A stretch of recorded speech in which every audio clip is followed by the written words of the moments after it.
Bismillahir Rahmanir Rahim. Alhamdulillah, Al-Wahid Al-Ahad, Al-Fard Al-Samad. Alladhi lam yalid wa lam yulad wa lam yakul lahu kufuwan ahad. Wa usalli wa usallim ala khatam.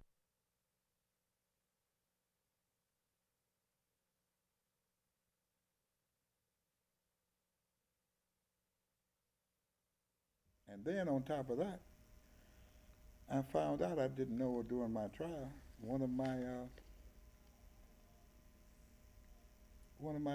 two of my jurors, one, I put a brother in the penitentiary when I was a policeman. Was he supposed to be on my jury? No. You think the prosecutors didn't know that? Of course they know. Then the one young lady. Let you guys look up when you hear the music. Okay, we need one chair straight though, because you know what? That chair.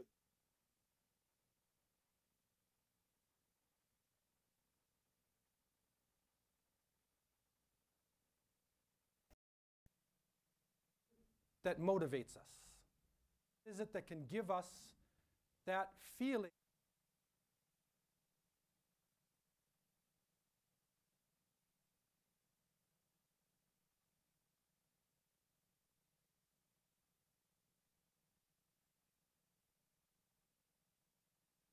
Of this life.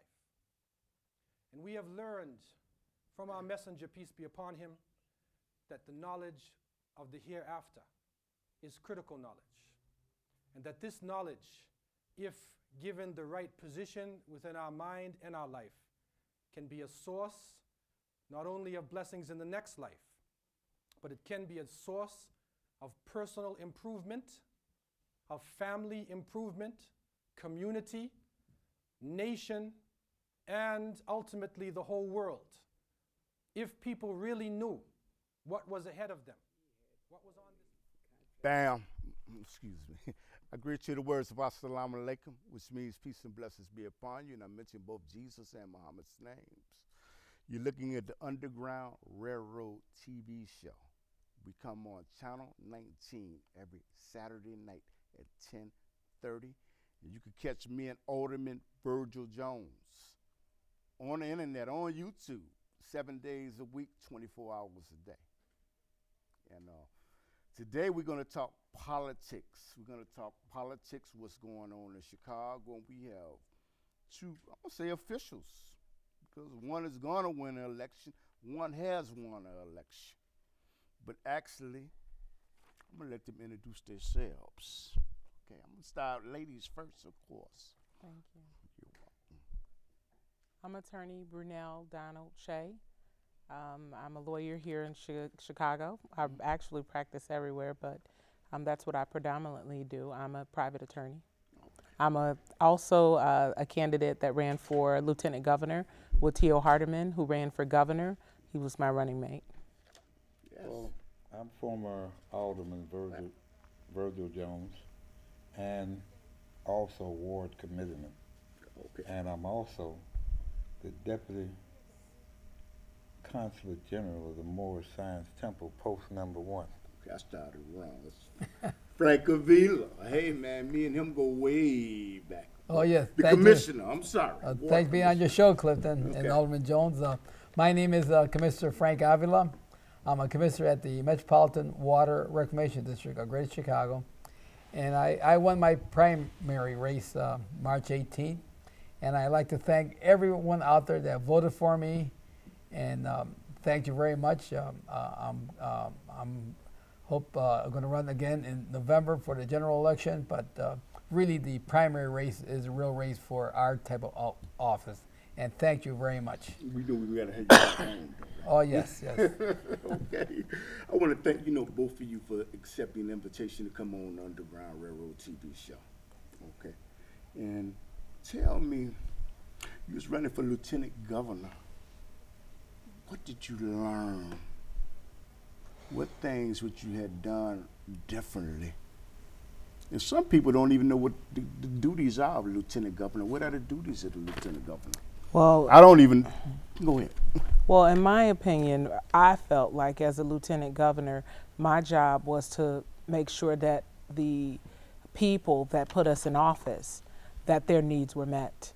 So those people out there that were hurting about jobs, people who had lost their homes, this deficit that we're dealing with, which is almost $8 million, the women that went from middle class to living in their cars, those people, that I was a voice for those people. Our young people, 92% of young black males between the ages of 16 and 19 are unemployed.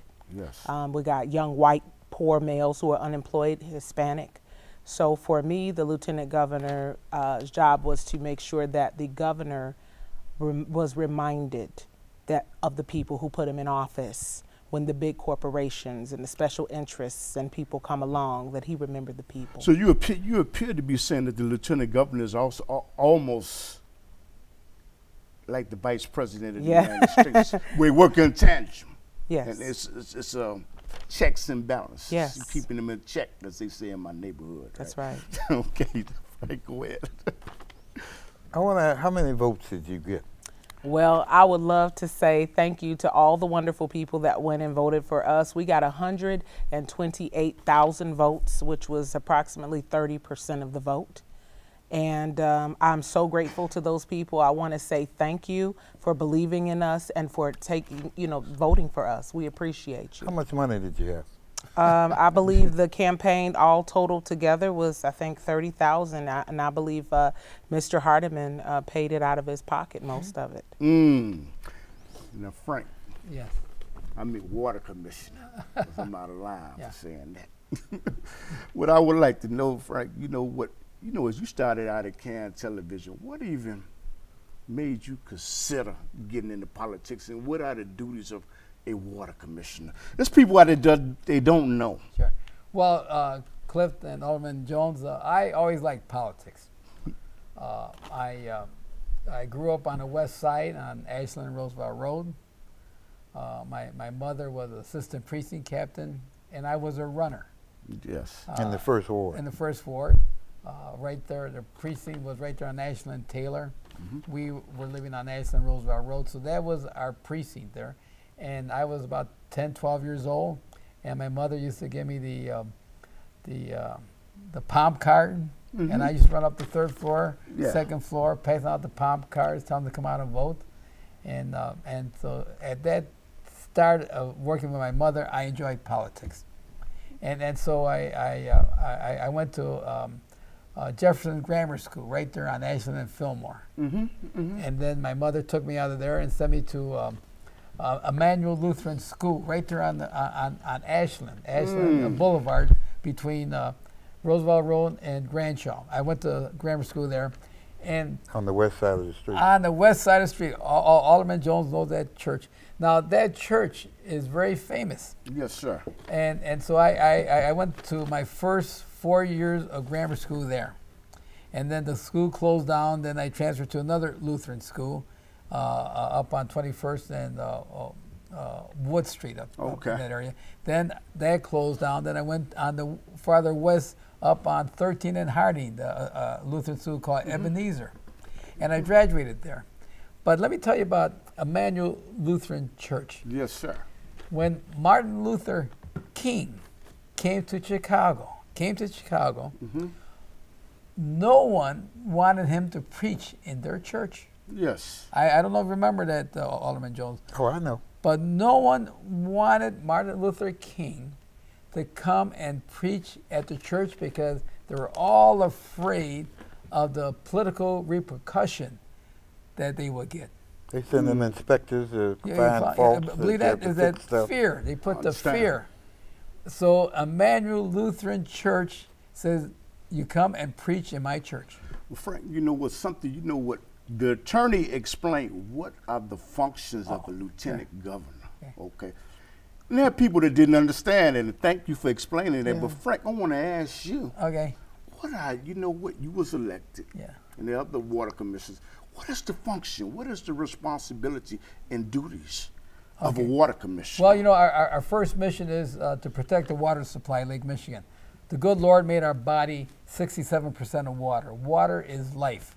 So we have to protect Lake Michigan from any pollution going into Lake Michigan. That's our first mission. Where would it come from? Yes. Where would the pollution come from? Well, manufacturers dumping their polluted material into Lake Michigan. Maybe Chicago River? maybe the people might dump any pollution in there of pharmaceutical drugs. That's our first mission, protecting the water supply so we could live. Our second mission is that Clifton and Alderman Jones, you all eat and drink, right, every day? Yes. Okay. Yes. What do you do after you eat and drink? Huh? Number two. Number one. Number two and number one. Right. See, they say number one, number two. When I go out and talk, I say poop and pee. That's what we treat.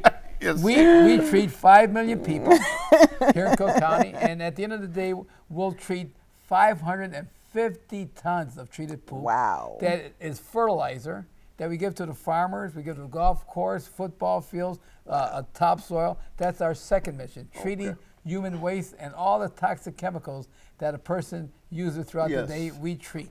Yes. And then our third mission is try to manage flooding here in the Cook County area. Ridges. Okay. How many commissioners?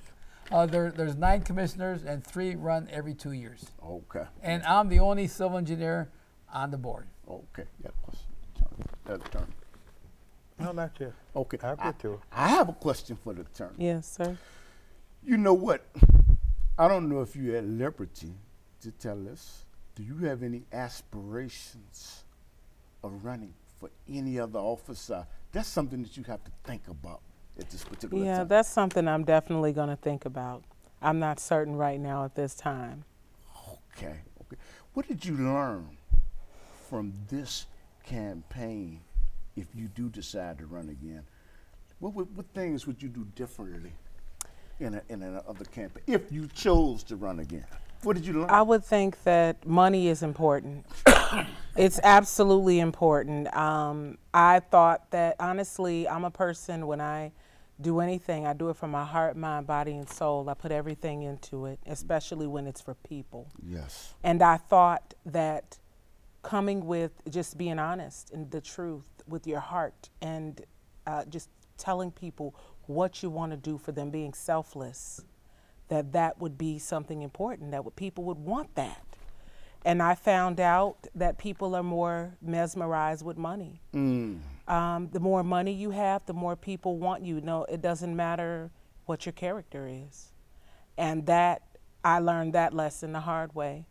But I'm still going to be a person who puts my heart, mind, body, and soul in everything that I do. I didn't allow the negative media. That was another problem. Negative media. It was a lot of blocking, a lot of media who did not want to see a black governor, who did not want to have a black lieutenant governor, and certainly didn't want a lieutenant governor and a governor that didn't come from some kind of wealth, some kind of money.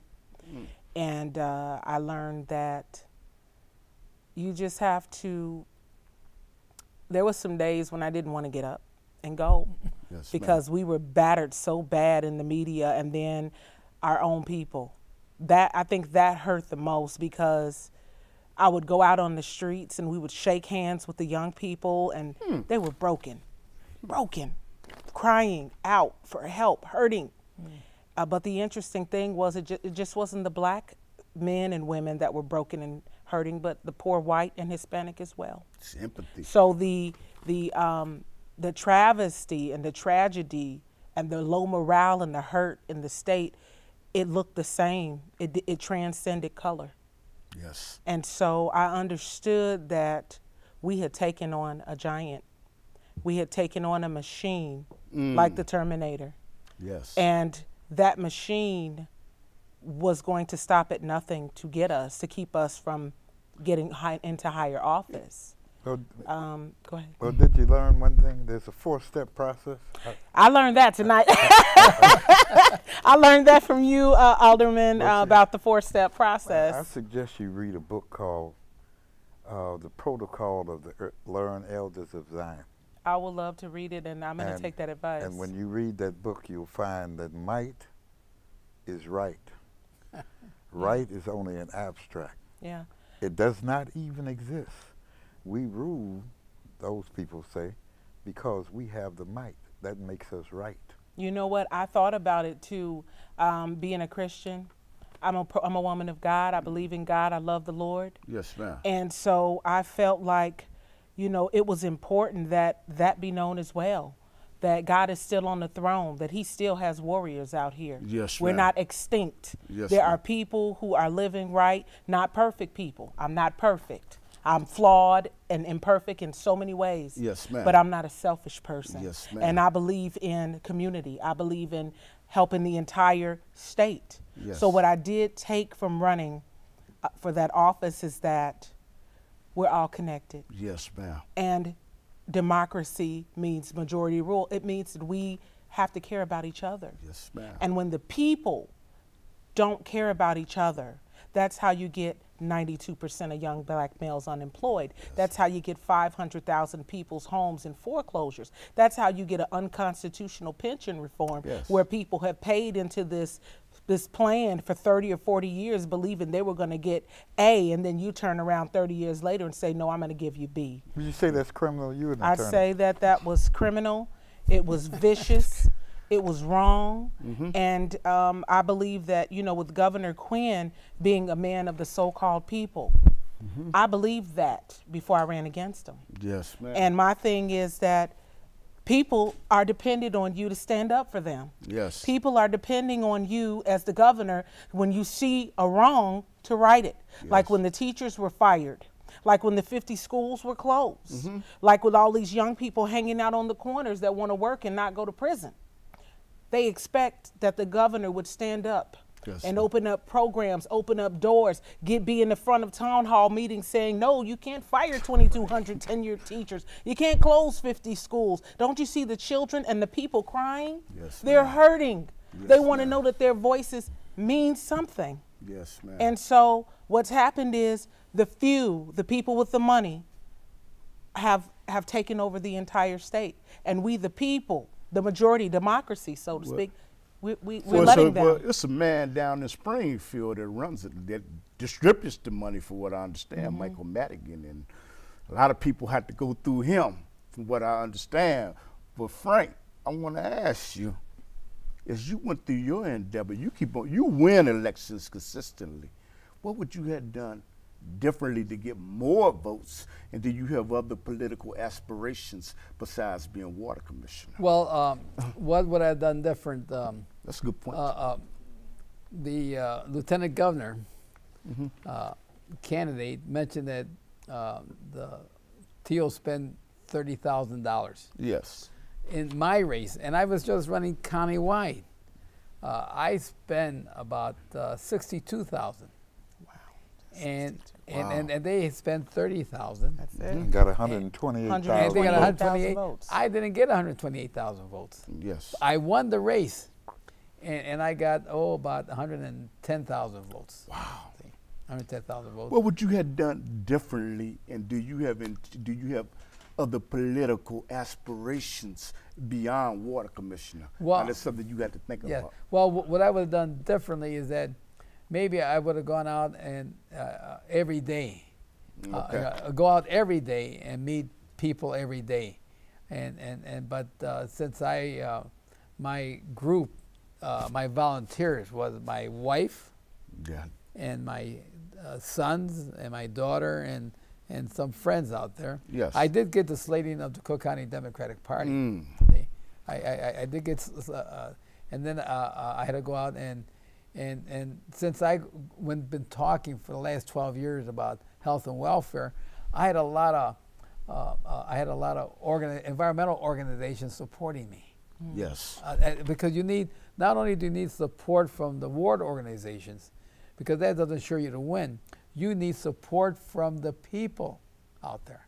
Yes. And I think in their race, in the Teal's race, in the lieutenant governor candidate, they had the people working Yes, for sir. them. But I don't know if they had any. We didn't have one endorsement. Yeah, not any one endorsement. from a pastor or from anybody. I think that a lot of it was the sellout. We have a lot of people who have sold our communities out, pastors and elected officials, and I think that they sold our people out for this election as well, because I've met Governor Quinn. He's a nice man, very nice man. I've never had any ill will against him personally. Our job was to go in there and deal with him because he was not taking care of the business with the people. Yes, ma'am. Excuse me, we have like 3 minutes left, and you know what? I want to give both of you the opportunity to have closing statements, because it may have been something that you wanted to, a message you wanted to convey, and to give y'all that opportunity. Ladies first, of course. I would like to say to the people of Illinois that I have not forgotten the hurt and the brokenness that I saw in this state, and I will definitely, I've got my dreams and I've got some aspirations, but right now I'm regrouping and I'm listening for the voice of the Lord. I don't let people lead me. God leads me. I'm a woman of God. And so I haven't forgotten you, your faces, your hurt, your tears. I'm broken still for you. But I know that one day, one of these days soon, God willing, we'll be able to mend this state together. I don't know how that's going to happen, but I am a believer that once I put my feet in something and I believe in something, I'm very determined to help the people of Illinois, and that's what I want to do. Thank you for accepting the invitation. No problem, sir. Mr. Thank Commissioner? you for having me. Yes, I like to say that my next 6 years, I like to concentrate on our babies. Our babies are being born with toxic chemicals in their body already. The mothers in their umbilical, in their uterus have toxic chemicals. So when a baby is born, he already has adult diseases. And it affects their brain, it affects their learning, and that's the problem we're having when our kids go to school. In kindergarten, first grade, they have a lot of learning disability. I mean, personally, the way to solve our educational problem with our kids is that we have to make sure they're healthy when they're born. Yes, because if they're not healthy when they're born, how are they going to learn in school? Yes. I mean, that's the key issue we're facing in education. Okay. Is that the health and welfare of our babies. One of the things of the future is going to be water. Yes, water is life. It's going to be worth more than oil. Yes. Am I correct? Well, I think it's worth more than oil now because water is life. Our body is 67% of water. An elephant is 60% of water. Excuse me for 1 second. Thank you, and assalamu alaikum to everyone, and this will be on YouTube. Thank you. Thank you. Bismillahirrahmanirrahim. Alhamdulillah, al-wahid al-ahad, al-fard al-samad. الذي لم يلد ولم يولد ولم يكن له كفوا أحد وأصلي وأسلم على خاتم الأنبياء والمرسلين سيدنا محمد وآله وصحبه أجمعين وبعد. To my beloved brothers and sisters, I begin with the greeting words of the righteous. Assalamu alaikum wa rahmatullah. Alhamdulillah, we have the great pleasure and honor again to be with you in this journey to the hereafter. And this is a journey that is haqq. It is solid and it is the truth. And it has been predicted by all of the prophets and messengers who have come from the beginning of time. But the blessings of this ummah is that the last messenger, Muhammad alayhi salatu wasalam, was given details of the journey